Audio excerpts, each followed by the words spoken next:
Salve, salve, torcida vascaína, a gente está de volta aí com o nosso canal Vamos Vasco e com as notícias do nosso Vascão, com novidades aí, cara, em relação ao Galdamés, que está rescindindo seu contrato para fechar com o clube argentino. Também essa história da Nike no Vasco, será que realmente a marca norte-americana fechou com o nosso clube? Vamos falar sobre esse assunto. Vamos falar também aqui da situação do Maurício Lemos, que está virando novela já. Tem uma situação que vem emperrando a chegada do jogador e ao Vasco de forma imediata. E também muito mais agora para vocês, mas antes de começar, deixa o like, se inscreve aí no canal se você não está inscrito, ativa aí o sininho das notificações aí para você receber os vídeos postados aqui diariamente no nosso canal Vamos Vasco. Valeu a galera que está se inscrevendo aí, nossa meta é chegar a 215 mil inscritos. Muito obrigado aí quem está dando voto de confiança, tamo junto aí.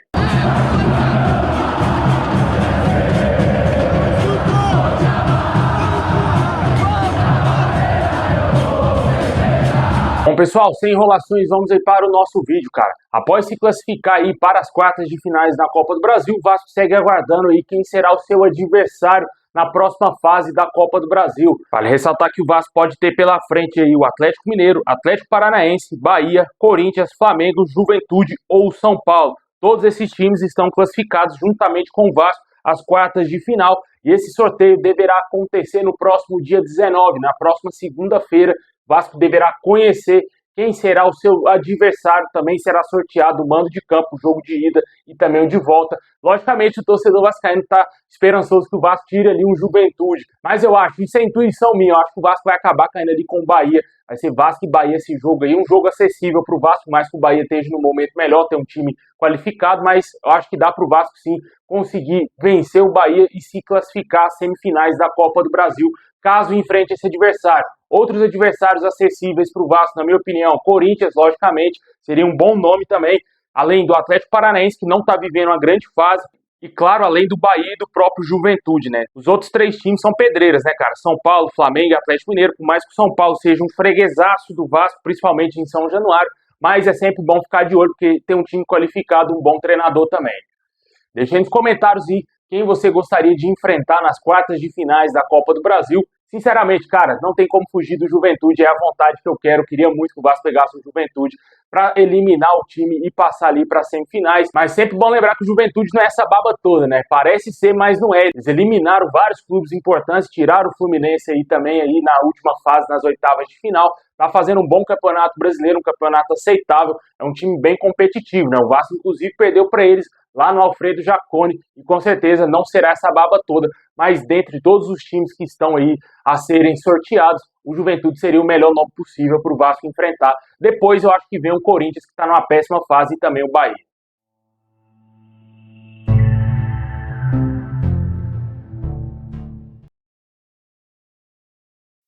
Bom, e seguindo com o nosso girão de notícias, o Vasco aí se aproxima de fechar com o zagueiro Maurício Lemos, mas vem encontrando uma certa dificuldade em fechar o mais rápido essa contratação, devido aí aos atrasos salariais que o Atlético Mineiro tem com o jogador. O jogador cobra aí muita coisa do Galo e só vai acertar com o Vasco após o Atlético pagar o que deve ao atleta. Ou seja, pode ser que demore algum tempo aí para o Maurício Lemos ser jogador do Vasco, a menos que exista o mais rápido possível um acordo entre as partes, né? Tanto do Maurício Lemos com o Atlético Mineiro. O jogador quer jogar no Vasco, mas ainda tem esse problema aí com o Galo e só vai acertar com o nosso clube após resolver essas questões financeiras com o Atlético Mineiro, né? O Vasco aí, na minha opinião, já tem que ficar de olho nessa situação, porque se não tiver uma solução rápida, o Vasco vai ter que ser mais rápido ainda no mercado para trazer um outro zagueiro. Certamente não achará um zagueiro de alto nível no mercado, porque não tem dinheiro para comprar direitos de jogadores e vai ter que se virar, vai ter que ser criativo para tentar achar um nome até o próximo dia 2 de setembro.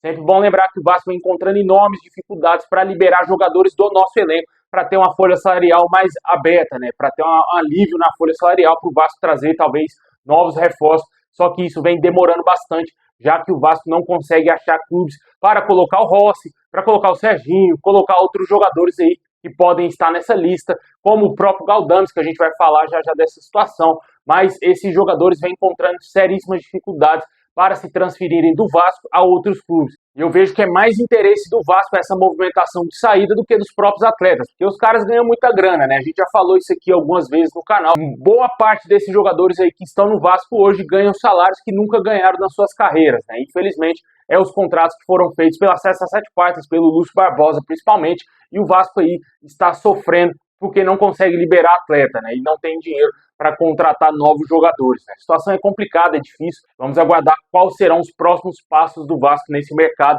Para ressaltar que está muito perto de acontecer a rescisão de contrato com o Galdames, que será jogador do San Lorenzo da Argentina. De acordo com o jornalista César Luiz Melo, o San Lorenzo avançou para contratar o Pablo Galdames, que recusou em uma possibilidade de se transferir para a Universidade Católica do Chile. Ele se aproxima do San Lorenzo, as negociações já estão bem avançadas e agora o clube argentino busca se acertar com o Vasco. Vale ressaltar que o jogador recebe 500 mil mensais no Vasco. Certamente o clube argentino deve querer talvez dividir esses salários ou talvez o Vasco rescindir o contrato do atleta. Não sabemos o que vai acontecer, mas ele está acertando aí a sua rescisão. Pode ser que aconteça e pode ser que não aconteça, né? E o Vasco empreste ele somente aí ao San Lorenzo, mas o ideal seria, lógico, a rescisão de contrato aí com o Pablo Galdames, para ele não fazer mais parte dos planos do Vasco no futuro. Um jogador que não fez absolutamente nada com a nossa camisa e o Vasco tem que se livrar desse altíssimo salário, porque poderia estar pagando um jogador muito melhor do que o Galdames com esses 500 mil mensais aí que são pagos ao jogador chileno, né? Deixe nos comentários o que você acha da rescisão de contrato do Galdames, que deverá acontecer em breve.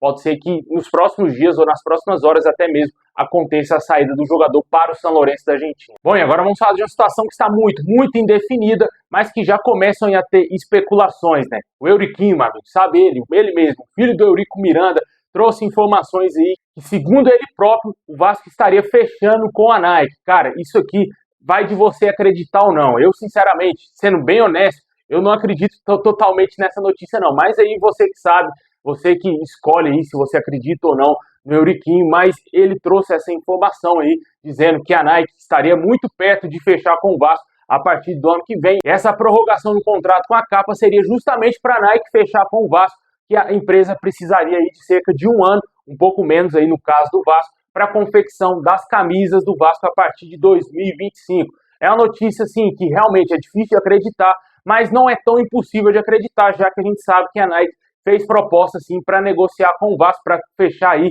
a parceria com o Vasco e fornecer os nossos uniformes. Se não tivesse aparecido em momento algum o nome da Nike, eu sinceramente 100% não acreditaria nessa notícia. Mas teve sim notícias de que a Nike estaria interessada em patrocinar o Vasco. Acho que até mesmo o próprio Pedrinho quase falou que a Nike seria uma das empresas interessadas no Vasco, mas ele deu a entender que realmente a empresa norte-americana estava negociando sim com o Vasco, além da Puma e também de outras marcas como Umbro e também outras marcas aí ao redor do mundo. Só que até agora o Vasco não fechou com ninguém. Eu acho pouco provável, sinceramente, eu acho pouco provável, mas se acontecer, lógico, vou ficar extremamente feliz, porque vai ser a maior marca do mundo, no maior clube do mundo, né, cara? Parceria perfeita não existe, mas até chegar a Nike no Vasco, certamente seria algo maravilhoso aí para nós torcedores. Tem muito fanboy aí da Adidas, se você tá por fora, meu amigo, a Adidas tem contrato de exclusividade com o Flamengo, não tem a mínima chance de patrocinar o Vasco. A exclusividade deles é para o território do Rio de Janeiro, ou seja, nenhum clube além do Flamengo pode ser patrocinado pela Adidas. Zero a chance da Adidas patrocinar o Vasco, exceto se eles rescindir o contrato com o Flamengo ou modificar as cláusulas lá do contrato, que é praticamente impossível de acontecer, já que a Adidas fatura milhões e milhões com o Flamengo, além do nosso rival também receber aí 45 milhões, com variáveis podendo chegar a 70, 80 milhões de reais com a marca alemã. O Vasco, logicamente, não vai receber isso da Nike ou de qualquer outra fornecedora, por isso que vem encontrando seríssimas dificuldades no mercado, porque o Vasco vem tentando elevar sua marca, mas o mercado entende que o Vasco não é um clube da primeira prateleira para pagar cerca de 15, 20, 30 milhões ou até além disso para o Vasco, já que o Vasco é um clube que sempre luta para não cair, que é um clube que não joga Libertadores, é um clube que não luta por título algum aí e já faz anos, né? Infelizmente, esse é o retrato do Vasco. Eu sei que dói para nós vascaínos, até falei sobre isso no vídeo de ontem, é muito doloroso a gente saber que o Vasco é rejeitado no mercado por culpa das péssimas gestões que passaram pelo clube, que colocaram o clube nessa situação hoje, principalmente também com a SAF aí, que a gente tinha uma esperança de que seria algo grandioso para a história do Vasco, e que está trazendo muitos problemas aí, e que o Vasco tenta resolver o mais rápido possível, ser vendido para, quem sabe, o fundo árabe ou quem quer que seja. O fato é de que o Vasco precisa ser vendido o mais rápido possível e se livrar de vez da Cessa Sete Partes. Mas a situação é complicada, é esse o mercado,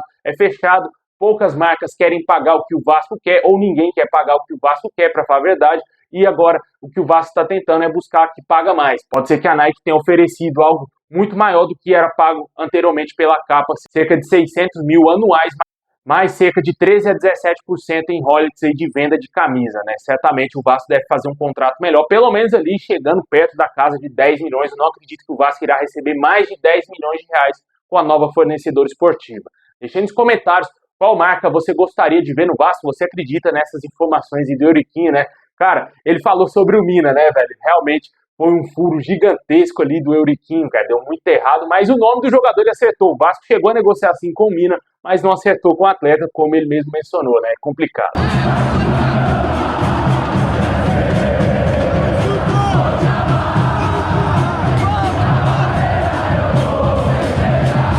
Bom, pessoal, esse é o vídeo de hoje. Valeu por ter assistido até o final. Deixa o like, se inscreve, ativa o sininho. Tamo junto.